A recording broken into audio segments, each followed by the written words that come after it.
no Republican won the primary outright, the race for a Texas Senate seat is heading to a runoff. But President Trump wants to stop the dancing before it even begins. He posted on Truth Social, quote, I will be making my endorsement soon. And I'll be asking the candidate that I don't endorse to immediately drop out of the race. Is that fair? We must win in November.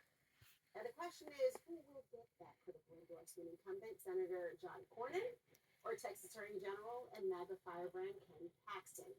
And a reminder, this is a race Democrats are hoping to flip now that State Representative James Tallarico is the nominee. Let's talk about it more with former senior advisor to the Trump 2024 campaign, Brian Lanza, and Democratic strategist Sawyer Hackett. Glad to have both of you here. Brian, I'll begin with you.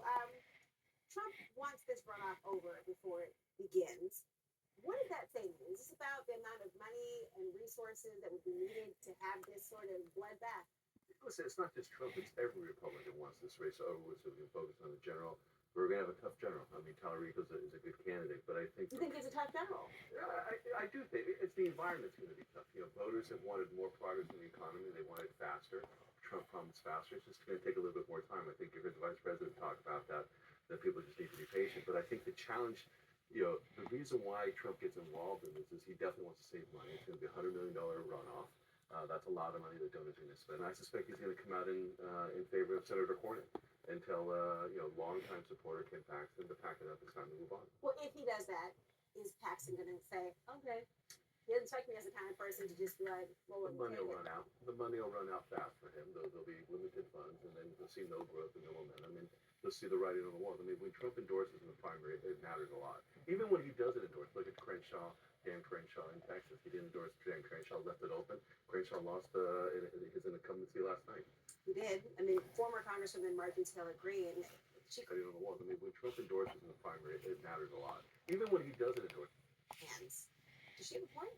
She keeps making some good points, actually, which is shocking. But, I think it's interesting because on the Democratic side, you hear this all the time about how the TNC is putting their thumb on the scale and how, the establishment is keeping these insurgent candidates from rising.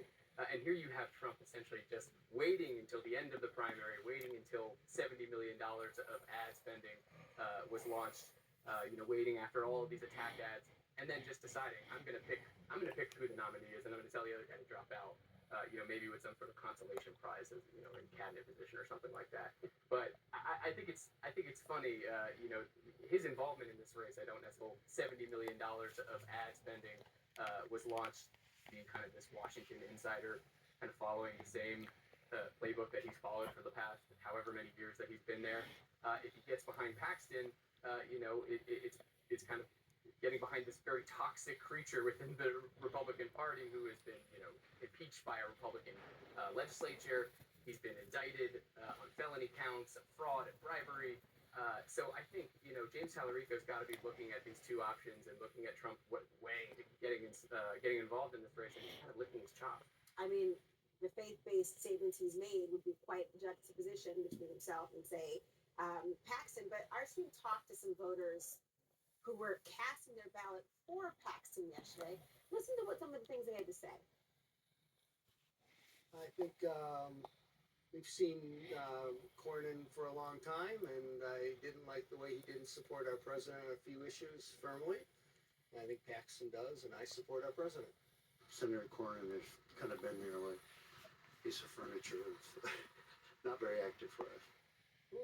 Not particularly complimentary. Well, okay, how about these voters? If Trump says, here's my endorsement, is there faith that he's... There's kind of been there like a piece of furniture. So they're clearly driven by Trump's endorsement by how he's going to play. And listen, I'm a partisan. I want Republicans to win. The reality is that Cornyn is our nominee. We have a much stronger chance to beat Tallarico.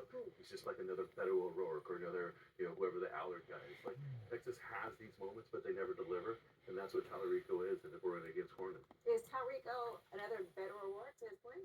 I think Tallarico is his own man.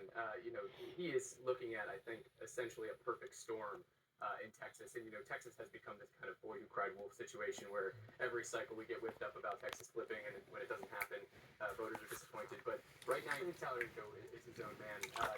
He is looking at, I think, essentially a perfect storm in Texas. Paxton, Texas has become the Republican Party. You saw a 4-term Republican senator spending $70 million to run against a criminally indicted adulterer and barely squeaked it out into a runoff. The Republican Party is deeply unhappy. They're not enthusiastic. There's a 14-point gap in enthusiasm between Democrats and Republicans in Texas. That combined with, I think, the enthusiasm behind Tallarico, as well as independents, kind of moving in Democrats' direction, and Democrats reassembling that winning coalition of Latino voters and Black voters and young voters that we kind of had some attrition with in 2024. That's a recipe for a victory in Texas if there ever is one. And with Latino voters, political reports that Tallarico won the majority of Latino counties by 22 percentage points. Is that a warning for Republicans going forward into the general? Listen, Texas is a red state. I don't think any of it's a warning. I think. And with Latino voters, political reports that Tallarico right? It's how they feel. But yeah, listen, the numbers are on our side, right? The Republicans are there on our side. The voters are, the voters that align with us more than anything else.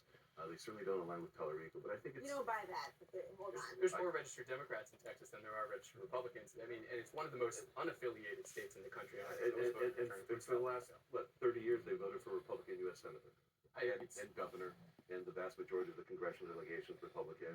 The Democratic delegation is shrinking. So you're right; they have a chance in Texas. But right now, they can't decide between Cornyn and in the country. And for the last 30 years, they voted for Republican. This race of losing the Senate, the fact that he would get behind somebody like Cornyn rather than somebody like Paxton, who spends his weekends, traveling down to Mar-a-Lago and kind of following around Trump like a lapdog. I think it's interesting that Trump would make this endorsement of Cornyn, if that's what happens, given the kind of posturing he's been doing around these races. He's been sort of unabashed in who he's supporting and what he's doing, and not really kind of looking at the consequences of his actions before he does them. Here, I think you see him making a very calculated decision. Supports the winner. It was yesterday was proof that the winner was going to be Cornyn.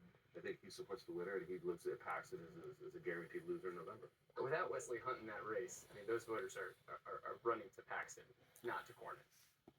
The plot, it thickens. Brian Sawyer, thank you both. Next.